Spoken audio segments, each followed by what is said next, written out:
Na mtazamaji wangu, leo hii ikiwa ni tarehe 10 mwezi wa 11 mwaka 2025,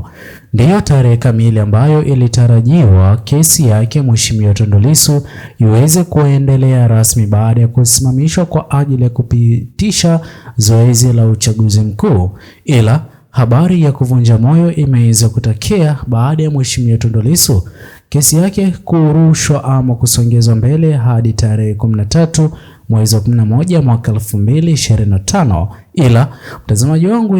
hivi sasa habari ambayo inazidi kujitokeza na kuendelea kusambazwa katika mitandao ya kijamii ni ya kwamba mlinzi wake Mheshimiwa Tundu Lissu ameweza kukamatwa na kupelekwa kusipojulikana na watu wasiojulikana ama wasiojiita polisi. Hilda Newton ameweza kudhibitisha hili. Ila mtazamaji wangu, kabla niweze kukufahamisha zaidi, kwanza kabisa itakuwa vema iwapo utaweza kuchukua sekunde yako moja kwa wewe hapo kubonyeza maneno yaliyoandikwa subscribe chini ya video hii. Pia ni vema iwapo utaweza kulike na kushare video zetu ili YouTube moja kwa moja iweze kusuggest video hii kwa wale wote wanaozidi kufuatilia siasa za Jamhuri ya Tanzania. Naam, mtazamaji wangu, leo hii kesi yake Mheshimiwa Tundu Lissu ilikuwa iweze kurejelewa rasmi, ila hilo halijaweza kutokea. Jambo ambalo limeweza kuchangia ni baada ya mlinzi wake Mheshimiwa Tundu Lissu kutoweka ama kutekwa na watu wasioweza kujulikana na kupelekwa mahali ambapo hapajulikani, jambo ambalo limeweza kuonyesha ulinzi dhaifu dhidi ya Mheshimiwa Lissu pamoja na jamaa wake wa karibu, na ndiyo sababu kuu ambapo kesi yake imeweza kuahirishwa. Ila mtazamaji wangu, isingekuwa vyema iwapo Mheshimiwa Lissu angeweza kufikishwa katika mahakama kuu leo hii huku usalama wake haupo imara kwa njia moja ama nyingine. Hivi sasa tunafahamu ni kipi ambacho kinazidi kushuhudiwa katika Jamhuri ya Tanzania. Hivyo basi kiongozi kama Mheshimiwa Tundu Lissu sio kiongozi ambaye ataweza kuhatarisha maisha yake kwa ajili ya kuhudhuria mahakama. Lazima ulinzi wake uweze kuwa wa hali ya juu, ndipo ambapo aweze kujitokeza kwa ajili ya kesi hiyo ya uhaini kuendelea kusikizwa kama ilivyokuwa imeweza kuratibiwa. Pia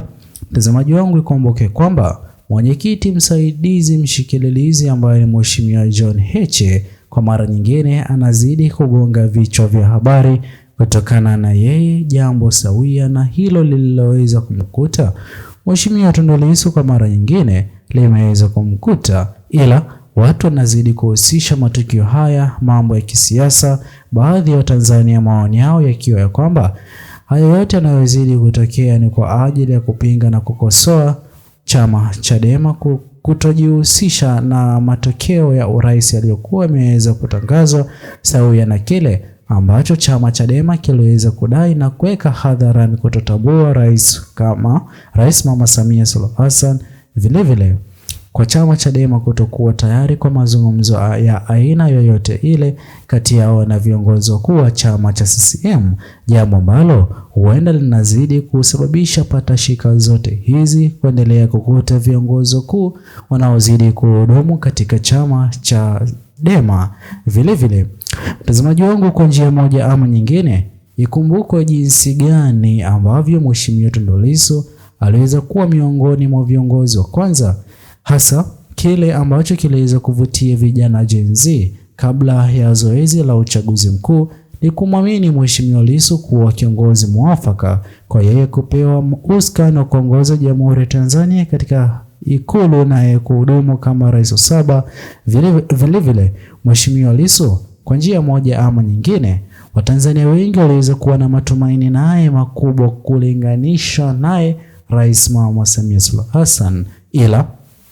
vita hivi vya kisiasa kati ya viongozi hao wawili havijaweza kuanzia leo hii ama mapema mwaka huu wa uchaguzi, bali kuanzia kipindi na wakati ambapo Rais John Pombe Magufuli alipoweza kuaga dunia, ndipo ambapo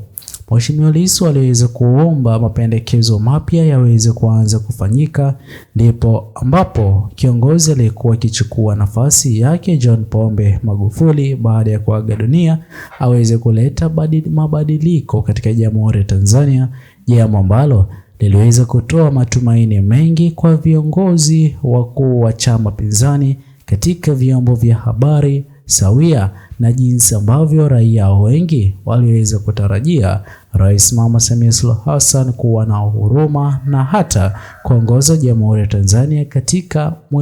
mwelekeo sahihi. Vilevile ajira kwa vijana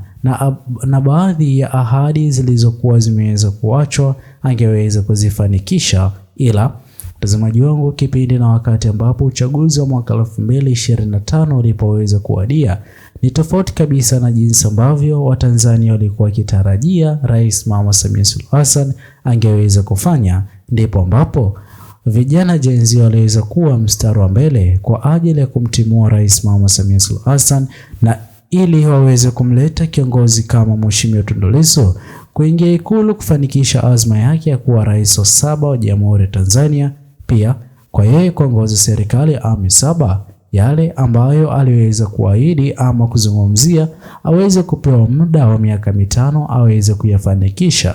jambo ambalo lilionekana kuwa ni hofu kwa upinzani wao wa kisiasa ambapo ni chama cha CCM. Unafahamu ni kipi ambacho Mheshimiwa Lissu angeweza kukifanya, kwani sote tunafahamu jinsi ambavyo Mheshimiwa Tundu Lissu aliweza kuwa katika mstari wa mbele kwa ajili ya kufanya uhamasishaji sawia na jinsi ambavyo aliweza kusihi vyama vingine vya kisiasa,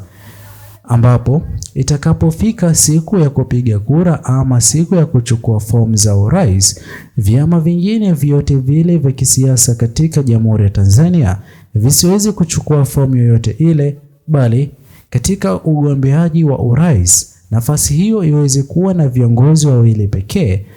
Kutoka katika chama Chadema aweze kuwa Mheshimiwa Tundu Lissu huku akiwa na naibu wa rais wake. Pia katika chama cha CCM kuweze kuwa Rais Mama Samia Suluhu Hassan na mdogo wake ama naibu wa rais wake, jambo ambalo liliweza kusoma mapema na serikali ya awamu ya 6 kwa kipindi hicho na kuamini ya kwamba hawataweza kumsaidia ama Mheshimiwa Tundu Lissu ataweza kuzima ndoto yao ya kuongoza serikali ya awamu ya 7 kwa njia moja ama nyingine. Wakaweza kutupilia mbali mipango yake yote Mheshimiwa Lissu na Mheshimiwa Tundu Lissu kuishia gerezani, jambo ambalo liliweza kuathiri pakubwa